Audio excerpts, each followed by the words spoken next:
Lights. Camera. Access. Public access. No. So we're here with Strange Americans. And you said you wouldn't be funny in the interview. Yeah, that wasn't funny. Anyway, so let's get onto your influences right off the bat. When I listen to you guys, I hear like a lot of rock influences and whatnot. There's like a lot of classic rock. I can hear a little bit of 80s rock coming through. I can definitely hear a little bit of country.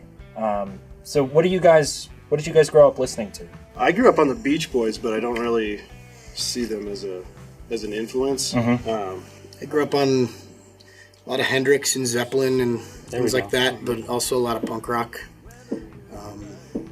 I've been through a phase of pretty much everything in my life. Yeah, I'm kind of the same way, actually. Everything.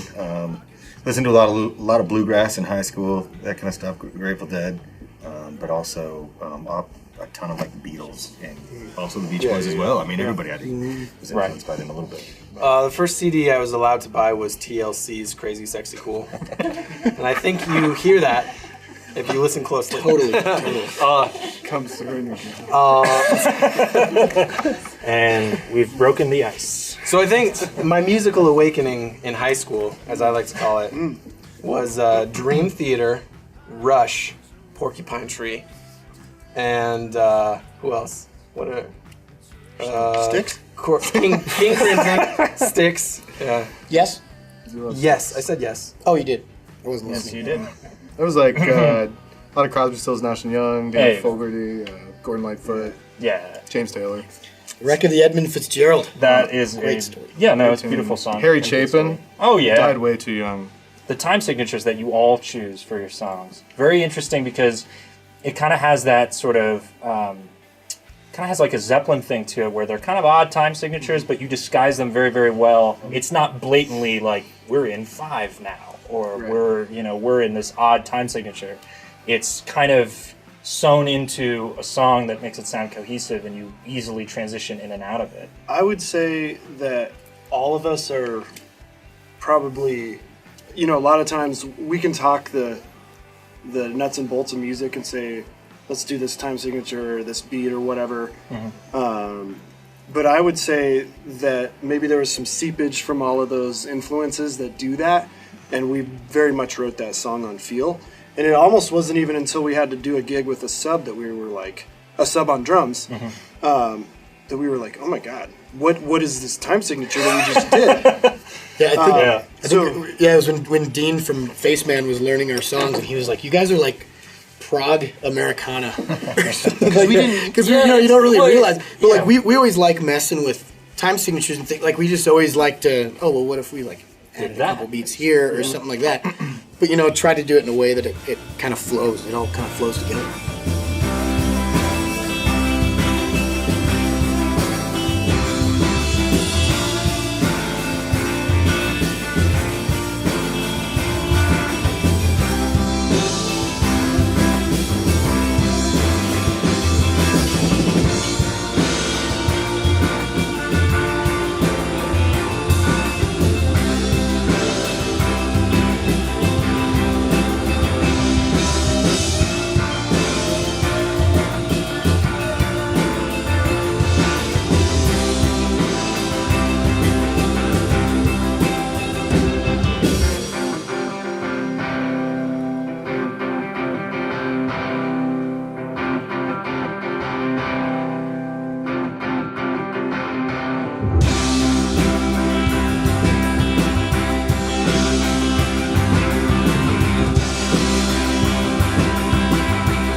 I remembered an article that was written by Gene Simmons' son, and it was Gene Simmons was being interviewed.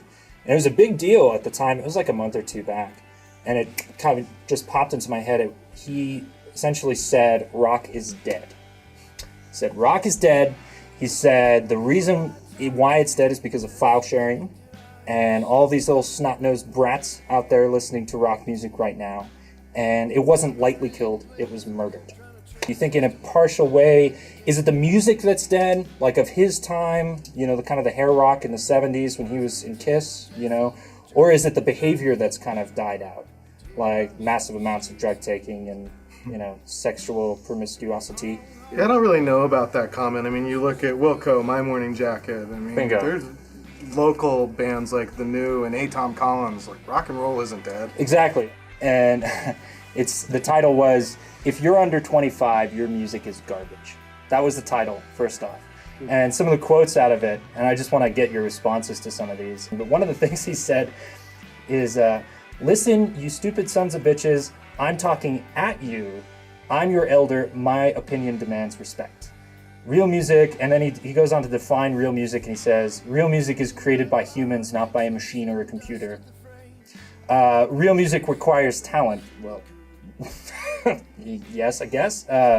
Real music should be cross-generational, which I think is just hilarious. Do you think that this is a generational conflict? Do you think that music should be fluid throughout all ages? Give me your thoughts and opinions on someone who's just angry and yelling at a cloud. I mean, I think the guy's entitled to his aesthetic, and I kind of agree aesthetically with a couple of the things that he said. I think our band would probably agree with some of the things he said. It's an industry, right? It's a commercial thing too, and that's just always it's gonna be consumed. So I don't think you can really get pissed off about it. I mean, if there's a market for it, then it's gonna be consumed, and people have to be okay with that. And I think you always, as a listener or as an artist, you always have to respect the innovation and like new ideas. You always have to be open to it, Exactly. Even if it's not your taste. Right. Well, so here's what I think he's thinking, and I'm just guessing here. This is Right. my assumption or assessment of the quote is that, youth in music, there's way much more product and way more bands now than there were 2 years ago, 5 years ago, 10 years ago. And I do think that there's a valid point to say that you need to spend an amount of time together, collaborating, getting to know each other, to put out a level of cohesive music, unless it's electronic, right? And just giving a nod to the fact that you do have to spend time to create your craft to make it a good song. We listened to stuff that we recorded in the first 1 or 2 years, and we're like, turn it off, I can't stand it. That's like, no! Yeah. So, just going through that process. Yeah, and I think my comment, piggybacking on what Murray said, that comment kind of disregards this idea that music is reflects what's happening with humans, right? Right. So I don't even know the genre of the music, but like electronic music, correct me if I'm wrong, but came out of like this extremely bureaucratic city life, right? Reflecting that. In a way, in some instances, yeah, it definitely did. Yeah, so for him to say that objectively this is what music is just like Exactly. it's just like we can't have a conversation. Right, and I mean, he is just one guy, and I'm not trying to say that I want to pick specifically on this guy, but there is a sentiment out there amongst people who are a little bit more advanced in age.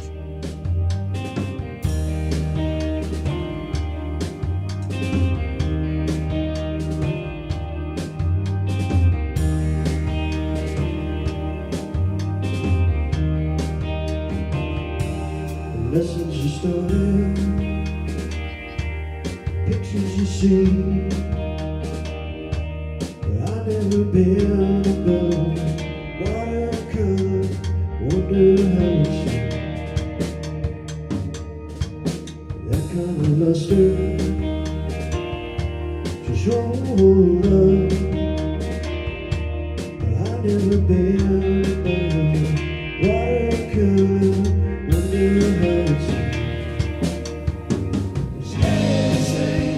Stay the same, stay the same. Stay the same, stay the same, stay the same.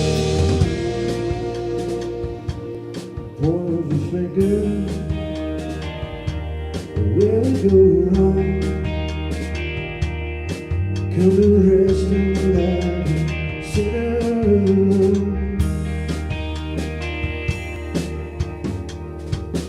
After seduction,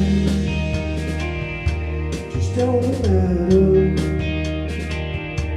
We would just kiss, didn't mean a thing. Stay the same, stay the same, stay the same.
Northwest. Any good stories from there? Or We've had great times. in all Northwest. confidential?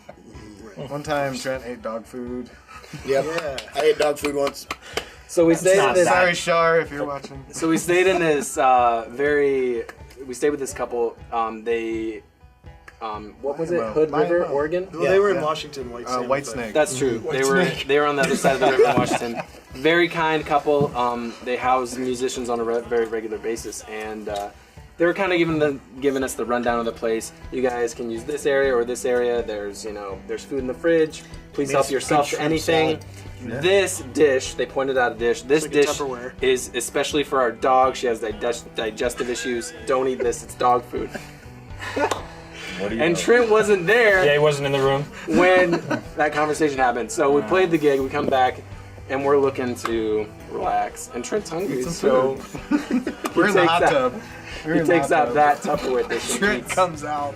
He He said, hey, what was that stuff in that red Tupperware? That was Tasted like dog food. Really good. Yeah, there was dog food. That's dog food.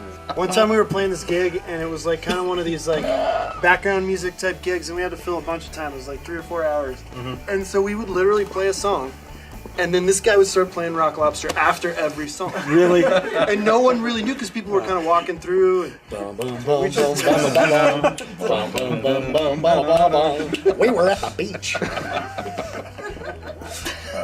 so Murray and I learned Rock Lobster. Yeah, we did. Yeah, because it's just being They do the forced backing upon vocals, you. the high part. That was Yeah. I was with the seniors. I was at the retirement. You sat on a cat that night. Excuse me? Remember when the guy? We were playing one time at a retirement community, and a guy fell, hit the floor. Like all these nurses come running in, and the guys are like, We were "Can playing- Stop! What do we do?" We were playing, and I go, "Hey everybody, get up and dance!" And like, I'm all excited, and then all of a sudden, he's dancing, and all of a sudden he like brings the woman down with him onto a table where like another 8 people are sitting, and like everybody, it's like dominoes. It's like everybody's just And then Matt looks over at me and says, "What you done?" And yet we just kept playing. Yeah, we just kept playing. The paramedics came and everything, and we're still playing. We're like, bring it down a little bit. Bring it down a little bit. Turn down the volume. Bring it down. Is there anything else you guys wanted to talk about? These are my bros. I mean, we definitely want to thank you guys for having us. Yeah, thank you very much. Really glad to meet all you guys. And Yeah. that was really fun. This is a hoot.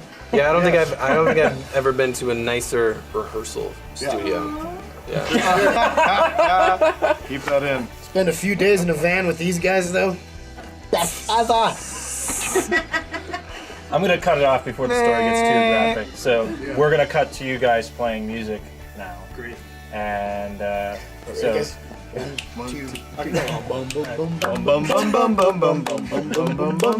all right, well, keep it going.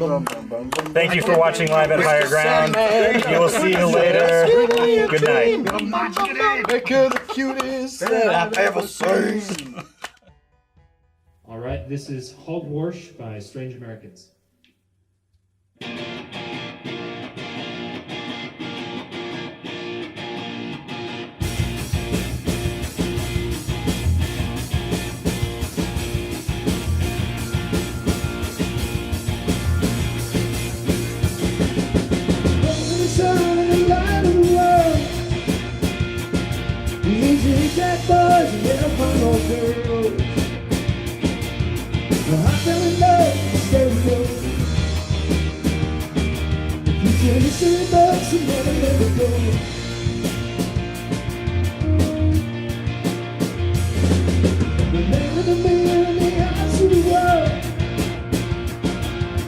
Reflection in a building stool.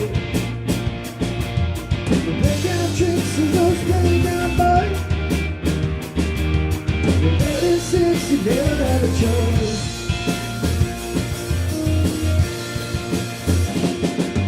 We're putting out the thousand people's eyes on me. Moving in just right, the perfect place to be. Stuck inside the souls of magazines, the prettiest little creature that I've ever seen.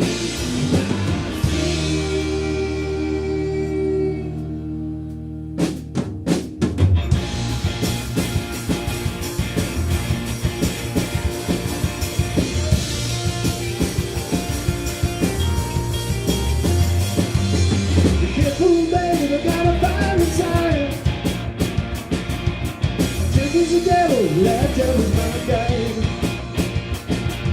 Still in love, still in love. Still know how to let it go.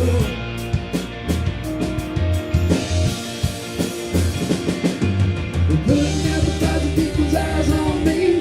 Moving anxious right, the perfect place to be. Stuck inside the social magazines, the prettiest little creatures in our